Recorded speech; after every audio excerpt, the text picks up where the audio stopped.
All right, Sports Mashup number 114, June 7th, 2023. Lots to get into today, and we begin in the association, the NBA. Yeah, in the first episode of June, you got Wojo, former Duke player, former Marquette coach. And where did he coach after Marquette? I thought he just went to the ESPN booth last year and the year before. And then I know he's been around the Jazz organization, but he's now to coach the Jazz G League team. Yeah, I mean, it's professional basketball, so it's a bit of a step up from the college game in terms of level, but I'm sure you can make more money as a college coach. Maybe not, though. Who knows? But probably. Yeah, and, I don't know.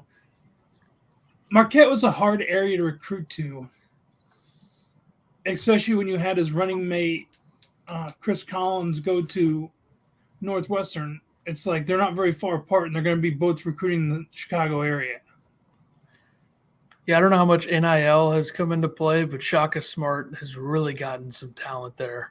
Yeah, and but he also had a developed thing from where was he at? The Shockers Wichita State or the VCU. No, it wasn't. Yeah, he went from VCU to Texas to Marquette. Yeah. So he had a realm like Wojo went from assistant at Duke just to being the head coach of Marquette. I don't see it's a bad signing. I mean, it's a G League team. Yeah, why not? Yeah, I mean, it's going to get him.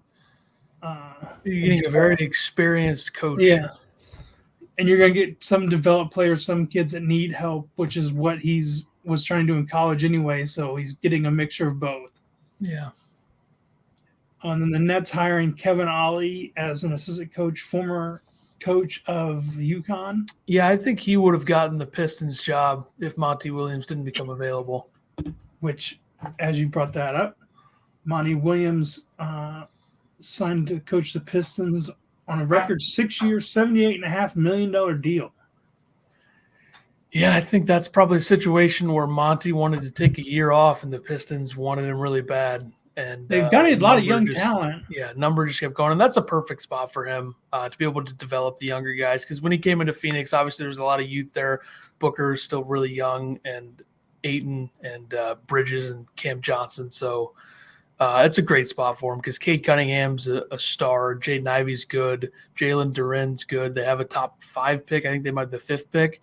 So the Ollie, if they would have hired Ollie, it would have been very puzzling. But they're probably lucky that Monty Williams became available, and they especially Ollie didn't have that good of a track record at UConn. He won a national championship, but like his name next to everybody else that's won a national championship is like, okay, you know.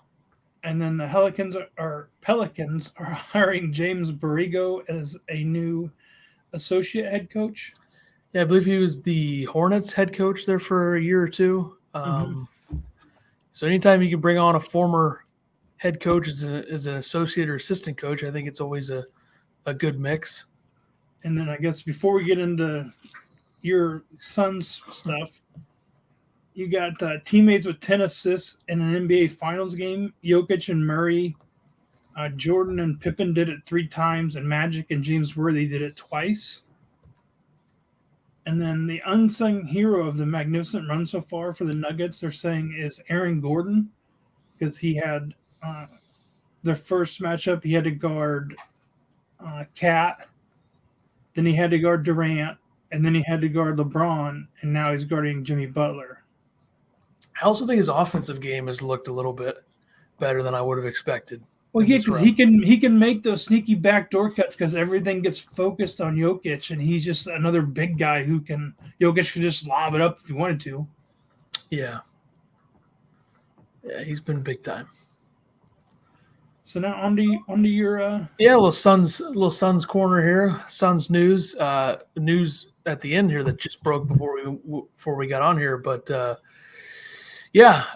Suns hiring Frank Vogel as their head coach. Press conference was yesterday. 5-year deal. I think it's $31 million, so nowhere near the Monty Williams deal. So the Pistons did the Suns a favor because the Suns don't have to pay the rest of Monty's contract anymore now. So they're able to pay a lot of money for a coaching staff, which they've done. But $6 million a year for a coach is still a lot in the NBA. But Vogel, good track record. I mean, I'd love to see somebody point to a coach that could do anything with that Lakers roster. A couple years ago, they got him fired. That roster, I mean, LeBron and AD were out a lot. They both played less than 50 games. You had Russell Westbrook and Carmelo Anthony is like the two focal points of that team. Nobody's winning with that team. I think there's a very good argument to make that Vogel got scapegoated. He did a great job in Indiana. Because I think it's like if you're coaching LeBron's team, you're basically an assistant coach because he wants to run the show. Yeah, and when LeBron and Davis are hurt, like they were in that final season that he had there, and you have to have Russell Westbrook and Avery Bradley and Carmelo Anthony as your best players, who the hell is going to win with that team? Which Avery Bradley at the beginning of his career in Boston, stellar backup point guard. Yeah, and then he's always just been a bench player. A lot less than that now. So I like the hire. He's a defensive guy, and it also makes sense that they're keeping associate head coach Kevin Young, who was in the mix for the Suns job, in the mix a little bit with a couple other jobs. Over $2 million per year for him, highest paid assistant in the league. Seems like he's probably going to be the one running the offense, Vogel running the defense. I think that's a good mix. I think that's going to make the Suns, give them a different look. I think obviously what their roster looks like around Booker and Durant will be a big part of that. But they're also hiring former Memphis Grizzlies head coach and Knicks head coach David Fizdale as an assistant as well under Vogel. Fizdale, another guy that his best player on his Knicks team was Tim Hardaway Jr. So didn't really get a fair shake with the Knicks when he was the head coach there. So, but you got 3 legitimate NBA head coaches on your coaching staff. Yeah, I think and it's kind of just welcome to a new era of new ownership for the Suns, because there's no way in hell Robert Sarver, the previous owner, is paying this much money for a coaching staff. So, and now they just need to get a G League team. Yeah, which is I'm sure on the way. And they also they're waiving Chris Paul. That came out before we went live. I still think there's an avenue for the Suns to re-sign Chris Paul at a lower number, but his guaranteed money was set to kick in soon. And they decided to do this. He's now eligible to return to the Suns on a different contract if he clears waivers and wants to. This is also, I'm reading a tweet here from Mike Vigil. I don't think that's how you pronounce his name, but he's a Suns podcast guy. This is something that Brian Windhorst and Gambo, who's a Suns radio guy, have hinted at as a possibility. So the door probably isn't closed on Chris Paul returning at a lesser number. I still think he can make a lot of sense as the point guard in this offense, because the Suns don't need a point guard that is going to be a score-first point guard. They need a guy that can distribute and run the offense. It's exactly what Chris Paul is. It's just a matter of staying healthy. Yeah, because even in the league right now, I don't know the free agent list or anything, who else is a assist guy point guard out there right now?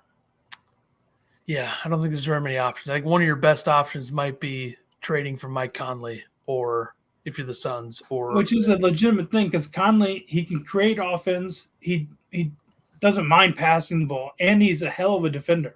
Yeah, I also think unless you could somehow get Drew Holiday away from Milwaukee, that would be a slam dunk. I think Fred VanVleet might be an option as well. But yeah, I think I feel a lot better at Chris Paul at $10 million a year than $35 million a year. So he's been in the league how long now? Was he drafted in 2005? Was he? Yeah, this would be his 19th year. Yeah, so we'll see. I mean, I think a team like the Spurs, if Chris Paul wanted to, why not get a guy in there that can run your offense and get touches for Wembanyama in his rookie year? I feel like Chris Paul and the Spurs would be a perfect fit. And Chris Paul just seems like a guy that would work well with Popovich. But they've worked together on the USA Basketball. Yeah, but then again, it's like if Chris Paul wants a ring, that's not the spot. No. And if it's LeBron's last year, maybe he goes to the Lakers. I've also seen a thing about the Mavs end up having who was it? Kyrie, Luka, LeBron. Who was their big? Ayton? No. I I don't remember who it was. I saw a picture of it. Well, LeBron's not going anywhere, just for the record. No, but that was LeBron and Kyrie coming back together to try to get in a ring but then you got so many guys with the ball between Luka, Kyrie, and LeBron. Not gonna work. But right now, NBA Finals. Yeah, 1-1 series. The Heat take Game 2 in Denver. Game 3 headed to Miami tonight. So, of course, our picks. I mean, I have the Nuggets in 4. That is not happening. You got them in 5. Could happen. Probably not, though. Yeah. We'll see. On to the NFL. Yeah, you got Bills edge rusher Von Miller eyeing Week 1 return after tearing ACL last season. Feels like a realistic timetable at this point in medical science, right? I mean, it happened in like November or December. I can't remember, but 9 months, yeah, why not? Or 10 months? Yeah, I don't. As medical stuff has gone up, and especially the care they get, yeah, over what we would get if we needed something like that. Probably also depends on the level of tear as well. Which is another thing with Chris Paul too. His injuries happen at the worst time. Like, he needs to take the summer off and actually get fully healthy. And then if they can draft a backup point guard who could take some minutes from him. Yeah, that would work. But then the Titans to host free agent wide receiver DeAndre Hopkins on a free agent visit. Very nice. Not going to happen. The Bills and defensive tackle. If he goes there, he's got a wide receiver throwing him the ball. Yeah, nobody wants that. Bills and defensive tackle Ed Oliver agreed to a 4-year, $68 million deal. Only defensive tackle signed after 2023 season. Ed Oliver's a stud. So, and he's only better when Von Miller's next to him. So those two guys healthy makes that a formidable front. Yeah. Running back Nick Chubb playing for late great Jim Brown this season. Obviously, Brown's running back. Makes a lot of sense there. Nice gesture. I'm sure there'll be a lot of honoring Jim Brown in Cleveland this year. Is Kareem Hunt still there, or is he gone? We'll look it up. I feel like he'd be gone, but I don't know. He is a free agent. Still could re-sign there, though, if they want to, toss him behind, put him behind him. Yeah. Bills quarterback Josh Allen, a lot of Bills stuff today, to be on the cover of Madden 24. Last year was John Madden, and then obviously Mahomes has been on there, I think, twice. And then there was an Antonio Brown cover, hilariously, in like 2019. Lamar Jackson was on a cover, so pretty much every player in the history of the NFL except for Aaron Rodgers on the cover of Madden. So there you go. What was it? A shocking sign in the NFL. The Ravens signed Laquan Treadwell to add to the receiving core. Yeah, probably an insurance type where he'll get more reps with injuries. That dude was a stud at Oklahoma State. He was Balishnikov. Yeah. He won that like 3 years in a row, went to the Vikings. Bust. Nothing. But now, who's his receiving core? Lamar's and Odell, Bateman, Treadwell, and Mark Andrews. Yeah, there's enough there. They'll be fine. On to golf. Last weekend you had the Memorial Tournament presented by Workday. Winner was Victor Hovland on a one-hole playoff. That was weird. Didn't show what the other guy in the playoffs shot. So I'm guessing just Victor Hovland probably made a putt for his 4 or whatever. And then the other guy Hovland made a 4. McCarthy made a 5. Purse was $3.6 million. Shot 7 under. Yeah, and then this week we got the RBC Canadian Open. Defending champion is Rory McIlroy.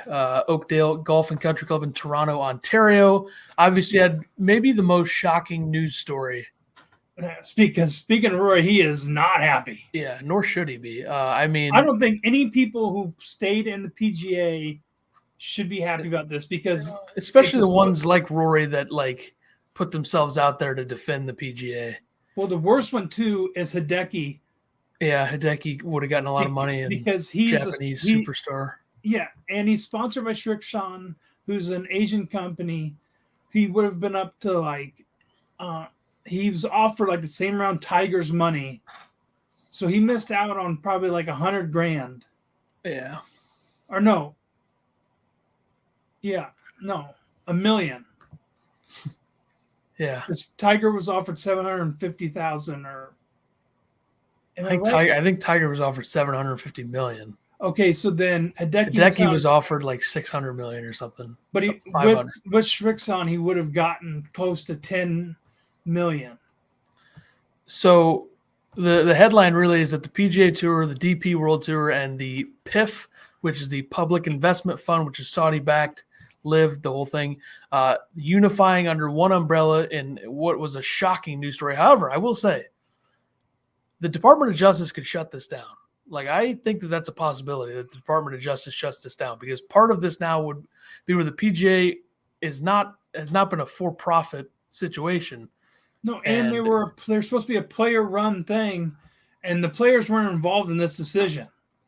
Correct, which is why it's so shocking that nobody had this until all of a sudden you see Yasir, I don't even know how to pronounce his last name, who is the chairman of the PIF, and Jay Monahan, the PGA Tour president, who's a snake rat, by the way, on CNBC in the morning yesterday. So I think what this does is that it essentially, the PGA Tour is almost like LIV is pretty much going to be done after this year, I think. And there's going to be a reapplication process back onto the PGA Tour for LIV players. And I think there's going to be a board that decides whether they're going to, listen to cases for players. Like Phil Mickelson probably doesn't even reapply because he probably wouldn't get accepted by the board. But like a player like Brooks Koepka, they'd probably let back in. You have to pay a fine of some sort. Because they got to get their tour cards, right? Yeah, and they'd be reapplying, and there'd probably be a board with a couple players and some other members on it to decide whether players deserve it or not, case by case. So I still think the DOJ could shut this down, though, because there's something there where I think there's a chance that happens. But the PGA Tour, if this goes through and works, is essentially getting rid of LIV and also getting a lot more money because of the Public Investment Fund investing. And so – yeah, guys like Rory and Hideki, they're going to get paid somehow, I'm sure. They're going to get benefits that other players that maybe come back won't get. So it's a whole very confusing. And I don't even really want to talk about it that much more because I still think the DOJ could shut it down. Yeah, and then the fact that Rory said, too, then now there might be even more team events. Which I think is possible, yeah. But it's like, come on. Yeah, this all could have been stopped if Jay Monahan would have taken a call about 4 years ago about this idea. And not throwing in the 9/11 thing when the split happened and everything. Yeah. Now he's like gone. It's like you're just digging a hole. I think this could end up being really good for women's golf with the money if they can get them under the umbrella as well. Yeah, and maybe some more publicity for the women's golf. I know, like, the WNBA has their big fight, wanting more money and blah, blah, blah. But, like, women's golf, there are some amazing golfers out there on the women's tour, and you don't even get to see them. Yeah. And some of them can compete in these tours. Yeah. Like, what's that? Is it Nelly? Nelly Korda? Yeah, you let her tee off from, I don't know what, you have her tee off from the whites. Because in women's tour, what do they tee off from? Do they tee off still from the red tees, or they tee off from the tips? I'm sure there's some sort of, it's probably not the same as the men's tees, but close. Have a mixed tournament twice a year or something. I think they will get into that at some point. I mean, they do that on the DP World Tour, I believe. So do it on the PGA Tour. Speaking of women's golf, Stanford superstar and back-to-back NCAA individual champion Rose Zhang wins her first start on the LPGA Tour in the Mizuho Americas Open at Liberty National Golf Club in New York. Won in a playoff over Jennifer Kupcho. Really impressive. Like Tiger-like stuff to win your first start. She won 80% of her starts in college, including the back-to-back individual champion in the NCAA, and then winning her first start on the LPGA Tour.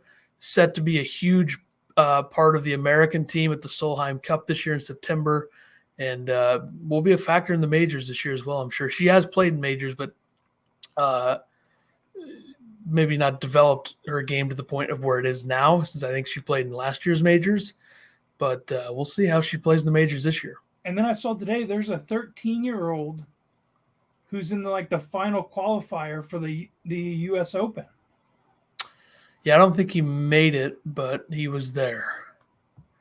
I don't think he qualified for the U.S. Open. That would be a huge story. Before we get into college basketball, you got the college softball right now. You got the game 1 tonight of that Oklahoma versus Florida State. Oklahoma's on a 55 or 56 game win streak. They're 58-1. Not bad. Seems pretty good. So we'll see who comes out of that. But yeah, college hoops, you got the MAC Player of the Year, Ray J. Davis out of Toledo, transfers to Baylor. Guy stinks. Just kidding. Good player. He'll be a good fit under Scott Drew. And Big 12 talking some big expansion plans at a meeting, and it seems like UConn might be in the mix here for all sports. So Gonzaga might be in the mix just for basketball.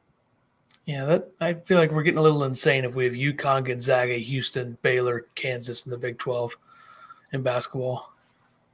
Feels like we're going a little over the top there. That'd be a super conference. Which wouldn't be bad. I mean, we've talked about Gonzaga getting out of the West Coast Conference. Yeah, but I'd rather move the Big East forward. Keep UConn, get Syracuse back. That would be way more fun. Yeah. But it's never going to happen. If they could get Gonzaga into that as just a basketball-only team. Yeah, I wouldn't be that surprised. Major League Baseball, the Yankees place Aaron Judge on 10-day IL with toe injury. He ran into the gate making a catch in Los Angeles and busted through the gate. Yeah, not great. He'd been carrying the Yankees pretty good a lot of this season. And then you got DeGrom to have surgery on UCL tear. Yeah, this feels like DeGrom's 15th injury over the last 3 years. Just really unfortunate. One of the great pitchers of all time when healthy, and can't stay healthy. Probably won't see him for a year. And was it Luis Reyes? Yeah. He's now up to a 401 average on the year. That's dude just raking. Pretty good trade piece in the Pablo Lopez trade for Miami. And then now, Pablo Lopez has a 4.54 ERA this year, and they got Luis Reyes for him, and he's batting 401. That'll work. And then pitchers in MLB to be undefeated with a sub-2 ERA and 0 homers allowed through their first 11 starts. The first one was in 1911, Eddie Chicote, and then now 2023, Sonny Gray. Future Cardinal Sonny Gray, yes. You got Royce Lewis, May 19, 2022, tears his ACL. May 29, 2023, homers in his first game back. Former number 1 overall pick. And then in Seattle, you got George Kirby, 28 walks in his first 36 MLB starts. No one in MLB history pitching at least 200 innings in his first 36 games has walked so few. It's insane. It's pretty good. And then last week, Corbin Carroll out here setting records.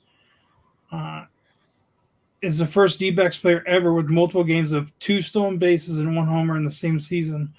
Only 7 players in MLB have done it since 2010, and no one has had 3 such games since 2022. And it's only May, and that was by May 30th. Yeah, he's a huge talent. Player of the week. Yep. I also wanted to say Luis Reyes is like a throwback player. I don't think he gets enough hype because he's batted in his career 334, 321, 294, 316. He's batting 401 this year. Career 326 hitter with only 15 home runs. That's like a throwback contact-only hitter. Yeah, like a Tony Gwynn. Yeah, that's legit stuff. My player of the week is Texas shortstop Corey Seager. Came back from injury like a month ago. He's been raking 11 for 27, 6 runs, 3 doubles, 1 home run, 6 RBIs, and a walk. I took Phillies right fielder Nick Castellanos, 13 for 28, 3 runs, 2 doubles, 2 home runs, 7 RBIs, 2 walks. On to the NHL. A couple Blue Jackets things here. It's kind of weird. The Blue Jackets hired Mike Babcock as new head coach. Did not end well for him in Toronto.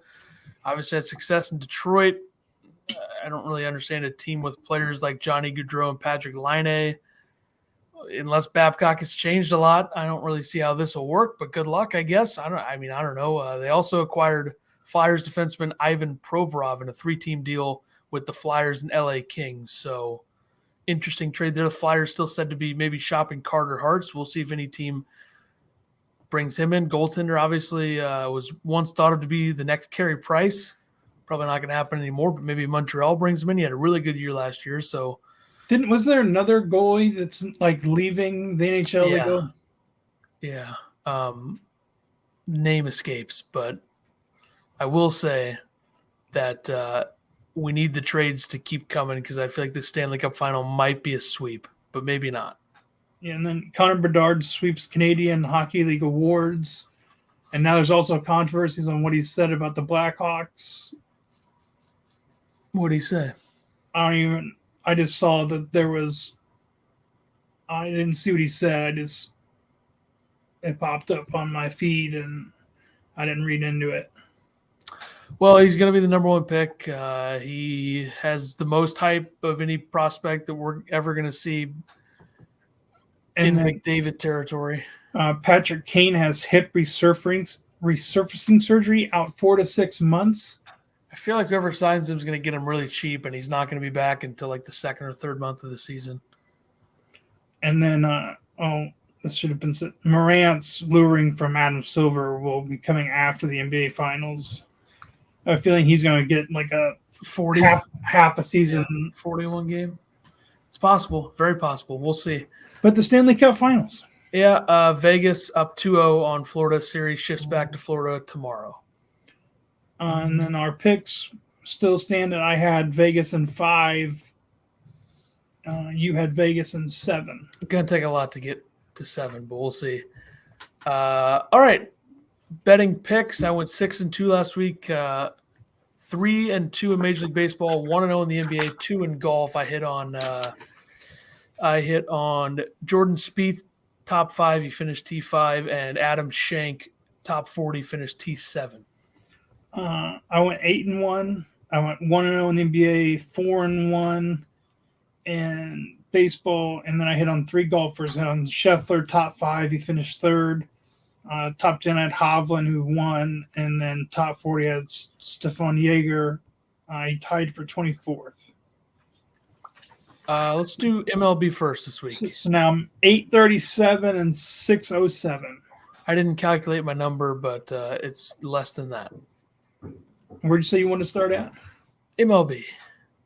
I got the D-backs minus 140 over the Nationals, the Rays minus 155 over the Twins, the Brewers minus 105 over the Orioles, the Astros minus 125 over the Blue Jays, and the Angels minus 135 over the Cubs. Yeah, I went all minus numbers this week, which I just realized now, but I did too. 3 of them are road teams, not dogs. Dodgers minus 200 at the Reds, Orioles minus 115 at the Brewers, Astros minus 125 at the Blue Jays, Braves minus 170 against the Mets, and the Angels minus 135 against the Cubs. Stanley Cup Final Game 3. I got Vegas plus 100. I'll take Florida minus 120. Get back home, get a win under their belt, make this a series, but I could very much see Vegas winning, just getting it over, but who knows. All right, RBC Canadian Open, Oakdale Golf and Country Club, Toronto, Ontario. To win, I have Matt Fitzpatrick plus 1,400, Cameron Young plus 1,400, and Tommy Fleetwood plus 2,000. Yeah, I have a feeling after this week, Rory's going to be motivated and annoyed, so I'm just going to take Rory to repeat plus 550. I don't usually pick the real favorite, but I'm going to do it this week because I'm not doing it next week. Even though if Scotty Scheffler's the favorite, I might pick him at LACC. Anyway, Justin Rose plus 1,800. And remember the name, best college golfer in the world on the PGA Tour now. Ludwig Aberg, plus 5,000 from Texas Tech. Why not? If Roseanne can win her first LPGA Tour start, Ludwig, can he win? I don't even know if this is his first PGA Tour start, but it's his first since being out of college, so it probably is. So we'll see. Top 5, I have Rory plus 150. I'll take Tommy Fleetwood plus 450.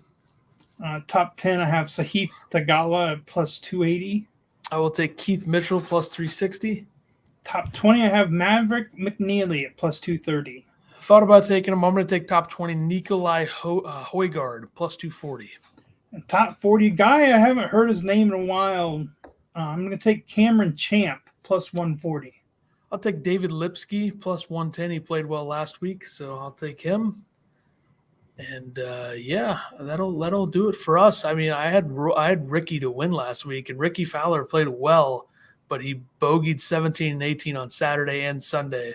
Still finished T10 or in the top 10, but unfortunate that he didn't finish a little bit better. But hey, Ricky could be a good fit at LACC. And then to those wrestler fans, you had a big passing. You had the Iron Sheik pass today. Big legendary guy. Yeah, there you go. All right, that will do it for us. We'll be back next week with number 115, June 14th. Yep, that's good math. And we'll see everybody next week for number 115. Deuces.